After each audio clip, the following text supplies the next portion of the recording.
welcome to Desperately Seeking the 80s. I am Meg. And I am Jessica. And Meg and I have been friends since 1982. We got through middle school and high school together here in New York City, where we still live. And where we podcast about New York City in the 80s. I do Ripped from the Headlines. And I do pop culture. I got a missive from a new listener who we haven't heard from before. Did that person slide into your DMs? Exactly. Interesting. And also gave me an idea for the story that I'm about to tell. And the second that he wrote about it, I was like, if I can find source material, I am all over it. And I did. His name is Chris. Hi, Meg and Jessica. I'm hooked on your podcast and share it whenever I can, and wrote a review on Apple. Who loves Chris? Oh my God, Chris. I started from the first, but have jumped ahead to the current, so I haven't heard them all. So forgive me if you've already covered it. And then he gives the great idea, which I had not covered it, so that was exciting. And then I'm jumping down to the end. Anyways, thanks for keeping us all company as we drive to and from work. Then I follow his profile. He's a tattoo artist in Elmsmer, Kentucky. Get out. Look at his profile. He's going to have to follow him. An extraordinarily talented tattoo artist. Well, as you know, I can barely see under the best of circumstances. I can't see it, but I will come over and take a look. Trust me, it's absolutely gorgeous tattoos. Well done, Chris. Maybe a field trip to Kentucky for some ink for the 80s ladies.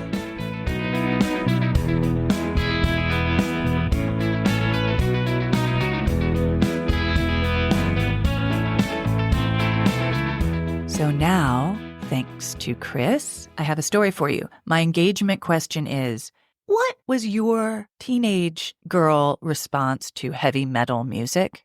Ew. Me too. Oh my God. And I'm going to be specific because we know there's so many different kinds of heavy metal music. It's a large, varied genre. Ozzy Osbourne, Judas Priest. The joke of it is like, as I got older, I discovered glam rock, and then I looked back and was like, oh. And then, of course, with Judas Priest, I was like, oh, it's the gayest thing alive. Okay.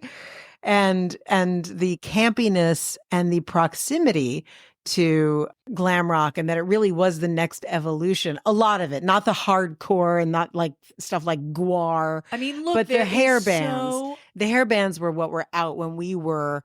There's a large variety. I mean, talking about heavy metal, which I'm not going to talk about today, but I think that's interesting that now you have appreciation for something at the time that gave you the ick.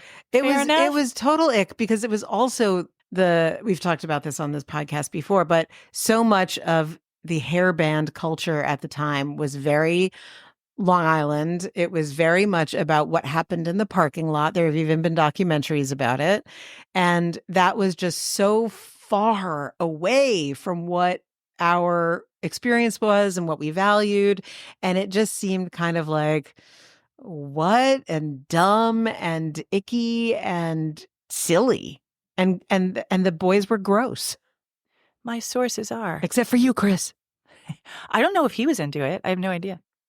My sources are Rolling Stone, The New York Times, Little White Lies, which is a website that reviews movies.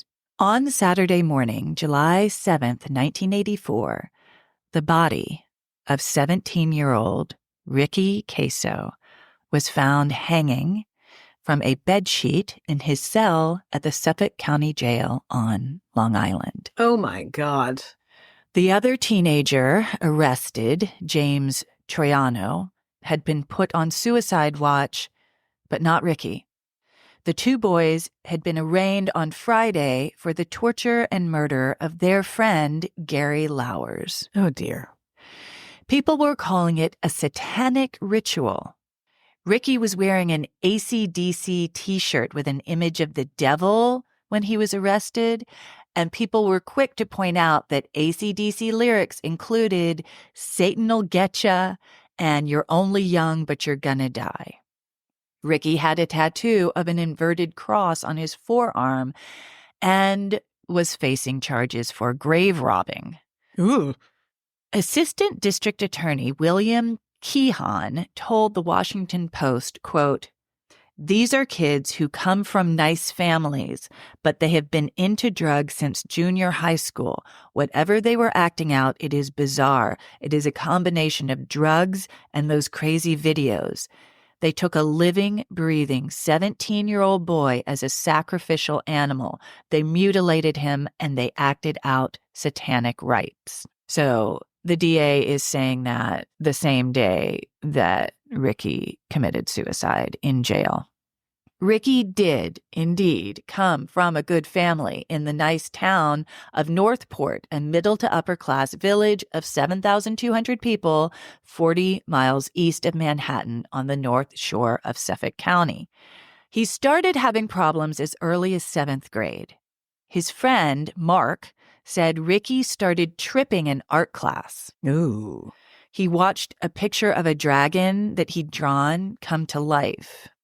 Another friend said, quote, "When dust came to town, Ricky and the guys used to go down to the graveyard and they'd tape themselves tripping on acid and mesc and dust." What's dust? Angel dust. Oh, angel dust. Oh. Dust, Jessica. Okay, I actually thought Dust was a band. And that's like when Dust came to town. Who are they? Angel. When he got pneumonia, Ricky's parents asked the South Oaks Hospital to keep him on an involuntary psychiatric hold, but the hospital determined he was not a threat to himself or others. His parents, who also had 2 younger daughters, suspected otherwise. His father, a high school teacher and football coach, and his mother, to whom Ricky had exclaimed, "Death would be the ultimate high," had reportedly run out of solutions.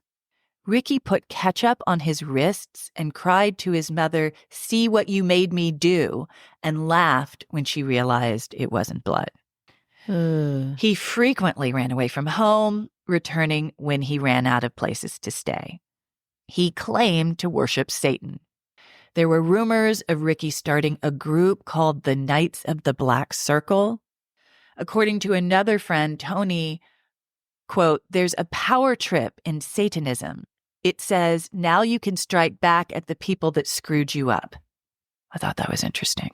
Are these kids Catholic? I don't know. I was just having a flashback to the episode that you did about Covenant House. Oh, I don't know if they're Catholic. I don't know if there's a connection there. On the night of June 15th, Ricky and Jimmy were hanging out with Gary. It had been a while since they'd been on good terms because Gary had stolen 10 little yellow envelopes of angel dust from Ricky's jacket when he was passed out. When he was confronted, Gary gave 5 envelopes back and paid off the rest, but there was still bad blood. Gary wasn't a tough guy, and he was definitely wary of Ricky's erratic temper, but honestly thought all was okay between them. School had just ended. Finals were done, and everyone was getting fucked up. Ricky and Jimmy and Gary and this guy Albert were headed to the Aztequia woods to make a campfire and take mesc. You go to the woods. I guess you do. Mark was going to get beers and join them. He gave them his box with a tape of Black Sabbath. "We sold our soul for rock and roll" was in the tape deck. But then Mark changed his mind and ended up going home to trip alone. Wise move, Mark. Back in the woods, the 4 boys were pretty messed up, and Ricky couldn't get a fire going. So he asked Gary for his socks to burn, and Gary gave him his socks. And then he asked him for his jacket, and Gary tore off the sleeves of his jacket to burn in the fire. And then Gary said, "I have funny vibes that you're going to kill me." And Ricky said, "I'm not going to kill you. Are you crazy?" And then they started punching and hitting each other. The reason we know this, Albert, who was kind of frozen, watched the whole thing. Oh my God. He thought it must be about that stolen angel dust, which Albert also thought, hey, I thought you guys settled that. But then he was also like, well, I can understand why Ricky would still be upset about it. I mean, Gary was supposed to be his friend. Why is he stealing off of him? Anyway, he's thinking all of this while he's like tripping and watching these two guys go at each other. Gary tried to run away, but Jimmy, remember Jimmy's still there. Yep. Jimmy caught him and held him down. And then Ricky stabbed him. And I won't go into the graphic details of that. That's a first. Why? Do you want to know? He stabbed him in the face, in the eyes. Oh, for fuck's sake. And told him to say he loved Satan. And Gary said, I love my mother. Gary did not make it. The next day, Gary's mother started calling around asking if anyone had seen Gary. He didn't always come home, so no one was too alarmed. But days turned into 2 weeks, and still no Gary. Ricky and Jimmy had hinted to their friends that they knew where Gary was and brought some kids to the scene of the murder to prove their case. 2 weeks. This is so sad. So soon, most of the teenage population of idyllic Northport knew what had happened. But no one told a parent or a teacher or a priest or the police until an anonymous phone call from what sounded like a teenage girl told the authorities where to find the body. Albert confessed to police everything he saw. This is a quote from Albert to a reporter. I wasn't going to rat them out because what's like another body? Man, it's no big deal. I mean, you see them kill once. You just don't think like they're not going to kill you. Good Morning America in 2020 and Geraldo Rivera and the Today Show told the story the police and DA reported to them. The burning of the clothes, the human sacrifice, the heavy metal music, the grave robbing were all proof that the murder was the work of ritual satanic activity. Wait, they did this in 2020? They did a story on 2020. On 2020. Yes. I thought you meant the year 2020. No, okay. Television program. The program. Okay. A reporter from Rolling Stone had a different approach and decided to use the kids as his primary source rather than the adults. David Breskin concluded in his article, which was published in Rolling Stone, the article is called Kids in the Dark, that the youth of Northport had not been brainwashed by satanic worship, and in fact, their actions had no rhyme or reason. Quote, many of the kids I talked to were scared and angry and hurt. There'd been a murder, a suicide. There'd been widespread complicity in keeping quiet. And now there was the anticipation of a trial for the remaining defendant. The feeling of alienation and desperate self-dramatization in their lives was pathetic and touching. Mayor Peter Nolan of Northport told the Times in 1984 that the village of neat homes on tree-lined streets had, quote, many recreation and aid programs for young people, including a drug rehabilitation center supported by the local school district. We have everything a kid needs, close quote. In a review of The River's Edge, which was released the summer of 1987. Was it based on, that was a Keanu Reeves movie, right? Yes. Surprisingly, it was not based on this. It was based on something very similar that happened in California. But it was the same thing.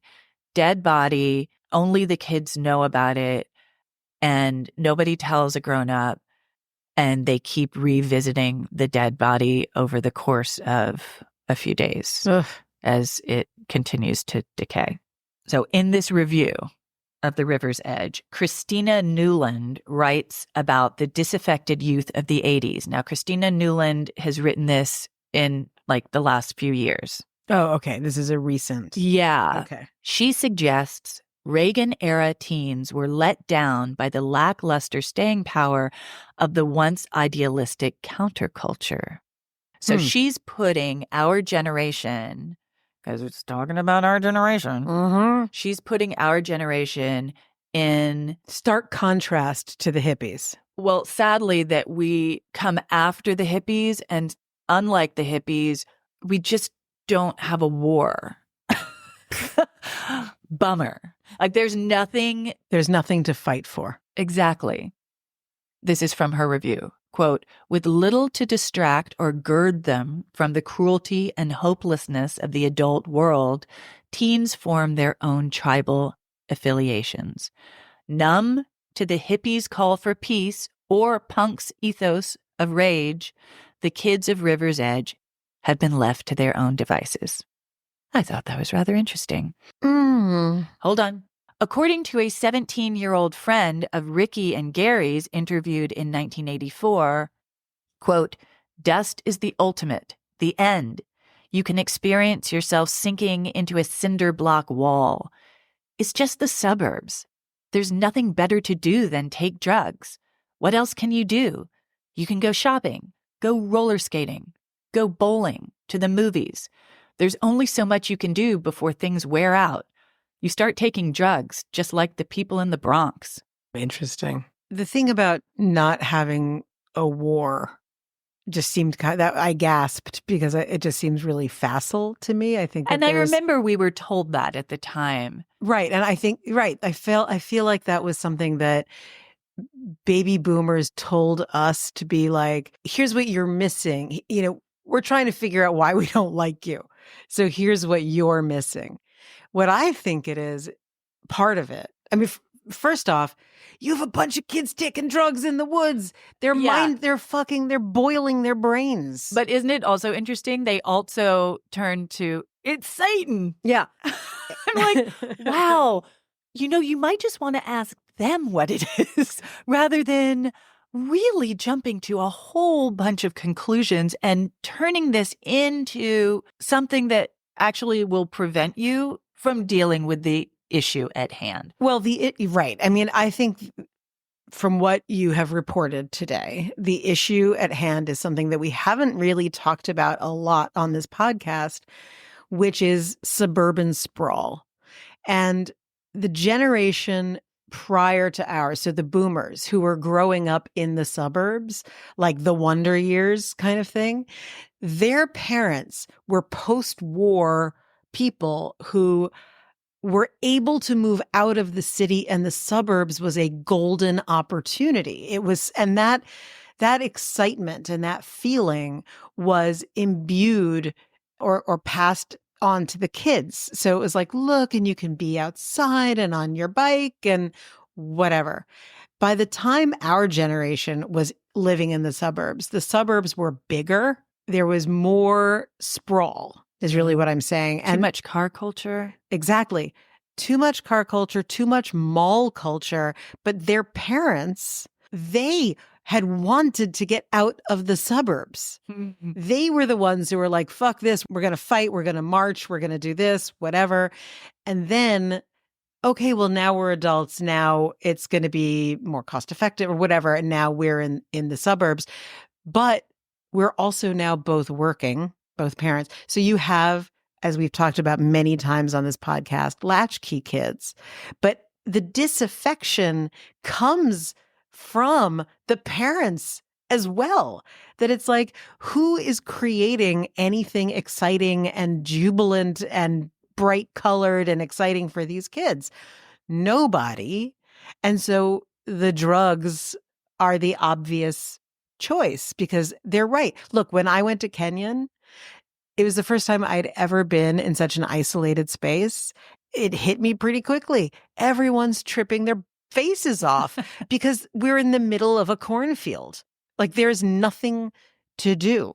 So you had, the arts kids were like putting on plays and like doing weird stuff and whatever, but you had so much drug use because you were nowhere.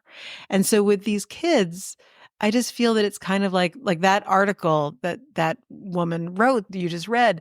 It irritates me so much because it immediately pathologizes kids who were in a no-win situation. Now, did they have to take drugs?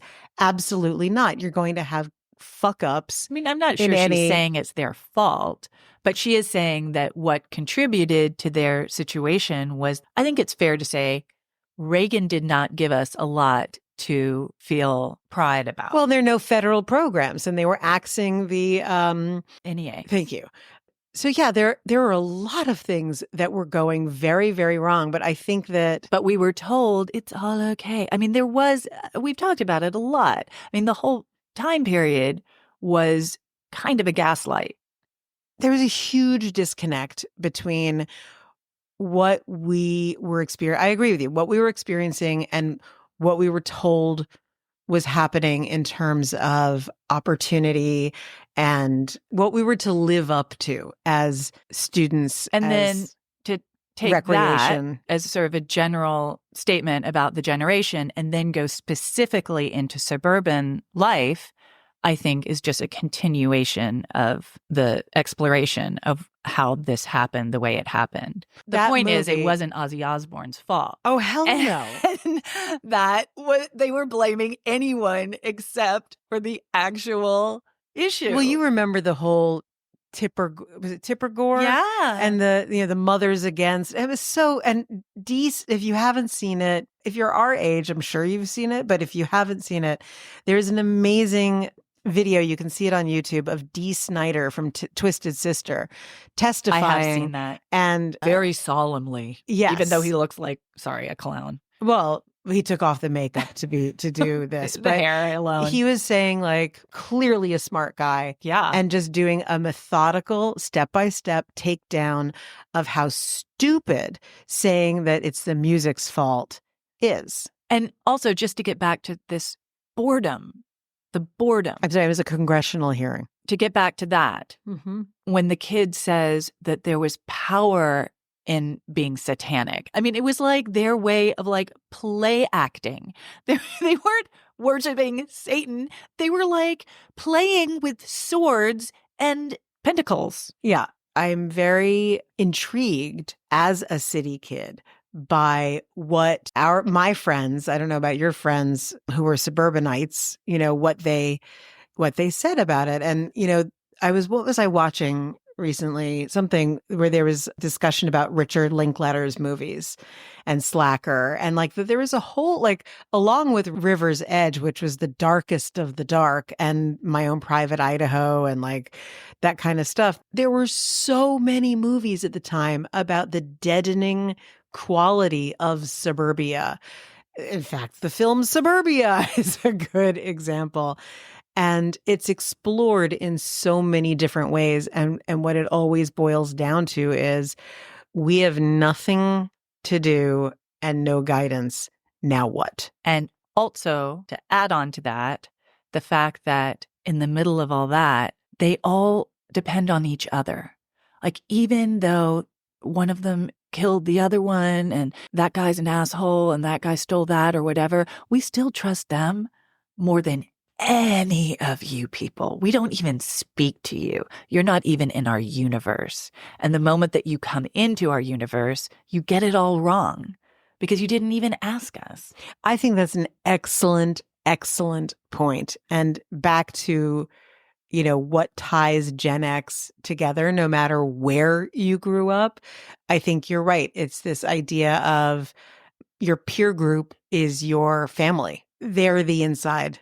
They know, and why they will never talk.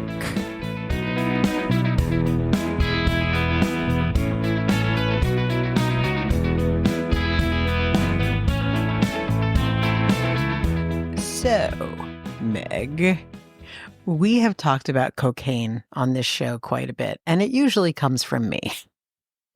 So here we are again. We're going to talk about cocaine. Oh, but in a whole new and exciting drug-infused episode. Yes, it is. What drew me to this story was two things. The first is that we've talked a lot about drug use and the Wall Streeters, and I talked about watching all those guys on Wall Street get lined up against the wall and rounded up by the cops. Cocaine was a powerful drug, to quote Rick James. And, the club life and all of that. Cocaine, very prevalent. One of the things I do is I'm a ghostwriter. I wound up having the incredibly fascinating experience of doing sort of like a rewrite heavy edit for a woman who was a drug queenpin in her teens in California. Okay. And she was running cocaine up from Mexico through California all the way up the West Coast to Canada. By the way, brilliant woman. And she was always told, like you don't have to excel in school. That's not for girls. You're going to get married. This is the 80s. She grew up in California? Mm-hmm. Her parents were originally from New York and then went to California. And her brothers were already dealing. Her boyfriend, who she met through her brothers, was dealing. For a teenager, she was going up to LA and partying, with all the hair band rock stars. So how old is she? 16. What year are we talking about? 84. Okay. She's just a tiny bit older than we are. So she was young and she was blowing off school. And by the way, of course, beautiful, like shockingly beautiful, but she had brains and living this high life in every way you can imagine. And then the boyfriend goes off to jail and she winds up running the operation. Okay. And this girl who was underestimated for something like 5 years ran the biggest cocaine ring in Southern California and was like intimidating guys who were distributors. And like she was very serious and wound up getting framed by one of her, what do they call them, lieutenants, and was nabbed. Lieutenant? A lieutenant. And then nabbed in Hawaii and went to federal prison. Okay. And then out of that, again, beautiful and brains, she made the most idyllic life for herself and is now into prison reform. So unbelievable story, but it really struck me when I was working with her. I was like, no one talks about the women. And why were women sort of in the background? About Scarface. Where are the women? As I said, we're talking about the effect of drugs, but where did they come from? Like, what is that whole story? As you probably know, there is a show on, I think it's Netflix, that's called Griselda. Uh-huh. Have you watched it? No. It is about the woman who is the exception to the rule. This was the scariest motherfucker. Who you would not want to meet in, forget a dark alley, the brightest alley in all of the universe. Scary, scary shit. And she was the only person who Pablo Escobar was afraid of. Huh. This woman, rather predictably from Colombia, very young when she had her first kids, she was like 13 or something and was with the guy. They decided they're going to come to New York. And she settles in Queens, which is important to know. She starts to build her drug empire, which she started when she was very young, like this woman I knew in Colombia. Huh. So she is smuggling cocaine into New York City. By just going to visit her family, stuff like that? Just guessing. Was it easy for her to smuggle because she was a woman and no one would think that? I am not aware of that. I know that she had people working for her. Oh, okay. She also wasn't very nice to the people who she knew socially, such as her husband, who she killed by putting a gun in his mouth. Oh. Bye-bye. She married again. What did she do with the body? I have no idea. Okay. I don't know. I mean, it's a really messy way to kill your husband. Yeah, well, she clearly did not like him very much. But she didn't like her other two husbands either because she dispatched them too. Bye-bye. All right. Boom. Bye. See ya. She had a bunch of kids. Okay. Not the most maternal person you've ever heard of. By the way, what makes someone into a criminal in stark contrast to the woman who I worked with, where it was opportunistic experience. This is a woman who had been underage prostitute, living on the streets, and was she in Medellin or Bogota? I can't remember. And like the roughest of rough lives. So this was all survival, right? But she clearly was a sociopath, if not a psychopath. And she was like, this is a really good business model. I think I'm going to go with this. Her second husband was a cocaine smuggler for the Medellin cartel. Sometimes I wonder, how do they not arrest these people? Like, they're sitting in Queens. We know where they are. Yes, there's some fake IDs that are involved, whatever, but you've got a lunatic who's offing multiple husbands, running drugs into the city when like it's I said, rampant. How'd she get rid of the body? I can only imagine that it was something really creepy, like dissolving them, but that's just my vivid imagination. So did you find out why? Well, here's what happened. So in 1975, the feds are onto her and they're like, we're going to get you. So she says, I don't think so. And off she goes back to Colombia with her family. And I was like, so go get her. So here's what was really interesting to me. There was a weird law on the books, an international agreement between the United States and Colombia in the 1880s that said no extradition. You could not get someone out of Colombia to send them to the United Why? States because Okay. that's why. All right. Place to go then. Yes. But in 1982, that was overturned. Ooh, because of cocaine? The cocaines? I am thinking that that is very likely, but I'm going to read a little bit to you. One of the things I love doing for this podcast is finding the legal records for stuff because it's like, oh, there's all this glamour and all of this, like, I'm going to shoot him up. And like her favorite way of killing people, she's the one who pioneered the drive-by killing on a motorcycle, which you see That in is the very movies. glamorous. Very glamorous, very efficient, very demure. So here's the why. Before 1982, extradition of Colombian citizens to the U.S. was governed by an 1888 treaty, which did not require Colombia to extradite its citizens to the U.S. When faced with extradition requests, the Colombian government looked to domestic Colombian law regarding Griselda, not what the United States was asking for, and it prohibited Colombia from surrendering its citizens to another country.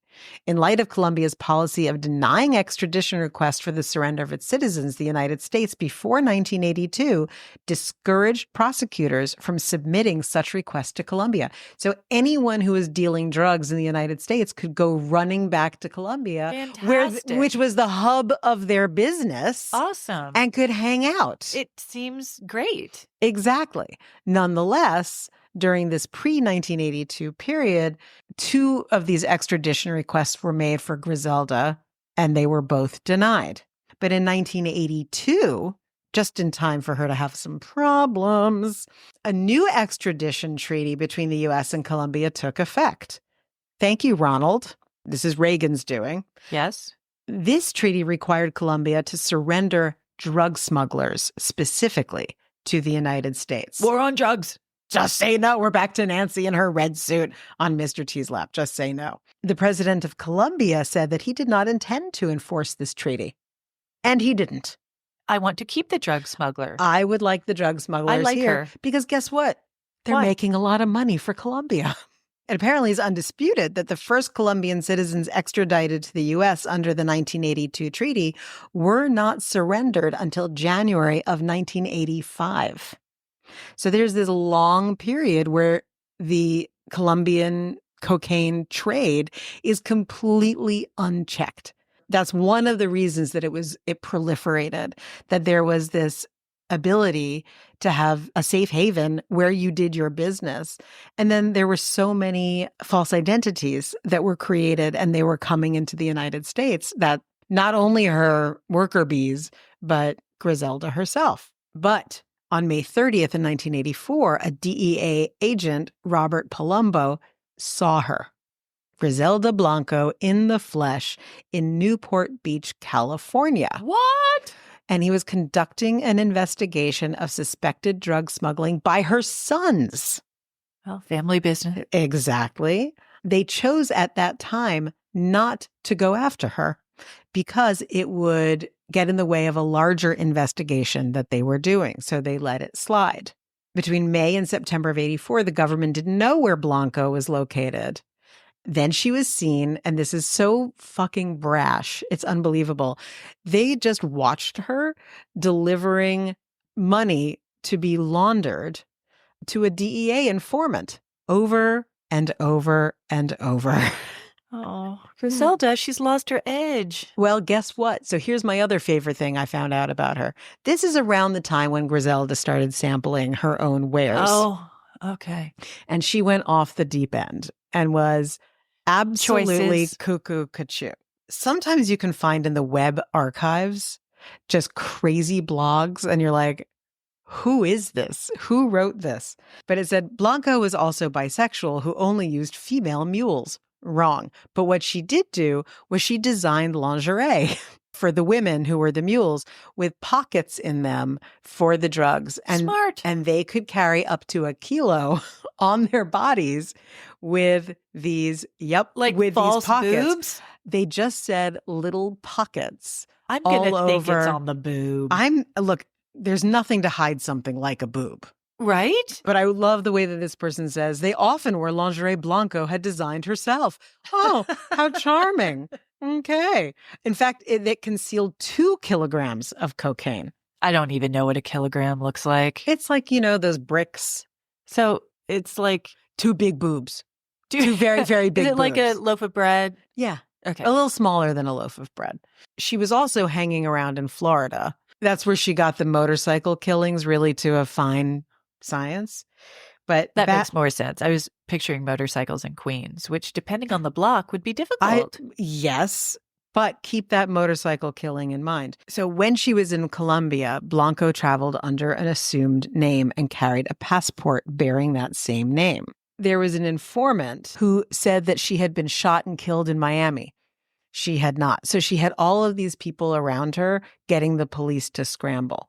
But it was in 1975, let's just remember, that was when she was about to be nabbed in New York, or they did nab her, but she got out to Colombia. They built a case against her in federal court in New York City. When I was first reading all of this stuff, I was like, why would they do that in New York? And it took me a while to piece together that it was because her original DEA money laundering, where they didn't want to nab her because it would mess up another case, that was in Queens. Okay, the big case was in Queens. Yes. So they went back and got her. Now she can be extradited, and they brought her to Queens. Now, here is my favorite part of the entire story. And what year are we, She was arrested in 1985. Got it. Her claim was that when a guilty verdict was brought against her, that she appealed it because she had not been given a fair and speedy trial. And she appealed it 3 times. Each time, if the judge was like, you postponed it. What are you talking about? Yeah.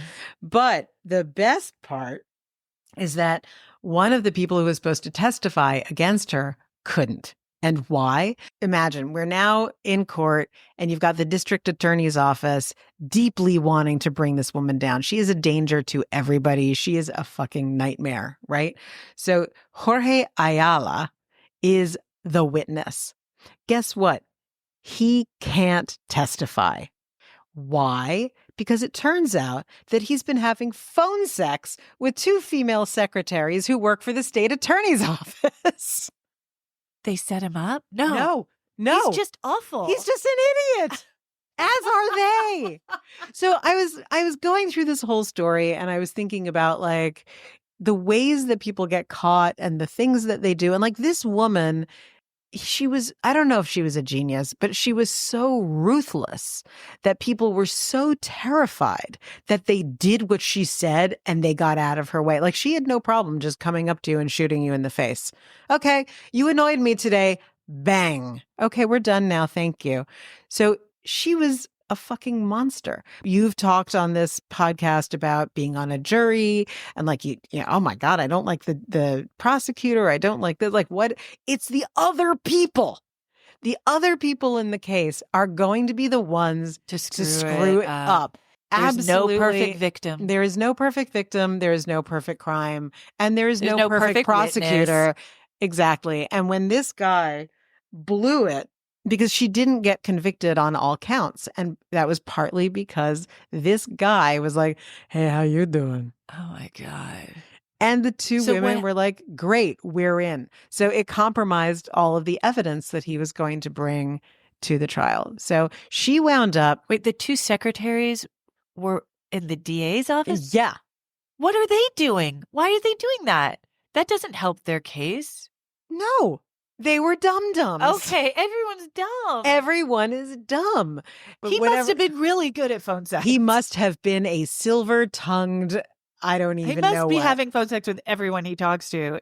two of them just happened to be working for the DA. Yeah. I mean, that's crazy. Yeah, it's completely weird and nuts. I'm sure that for those who have seen the TV show, this will certainly come as no surprise. But interestingly, Griselda Blanco was let out of prison in 2011 on compassionate leave because she was ill. So she's now, I think it was cancer, but she's in, I love it. It's like, this is cancer. So she's now back in Colombia, and she goes to the butcher shop with her daughter-in-law who is pregnant. And guess what? Someone on a motorcycle comes around the corner and shoots her in the head. No. And that is the end of Griselda. Was the pregnant woman okay? No, she was fine. Okay.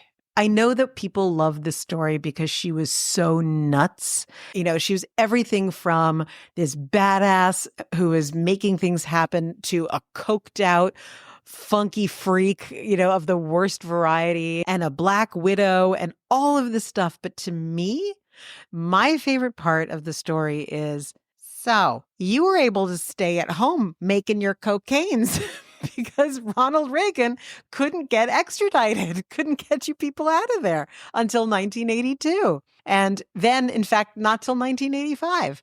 So the federal government was complicit. The war on drugs was not bullshit. Very effective. It was absolute bullshit. And it wasn't saying we really need to get these people out of Colombia. It was the war on drugs is against the users. Right. That entertained me no end. And when I found the legal documents, I was like, let's read this.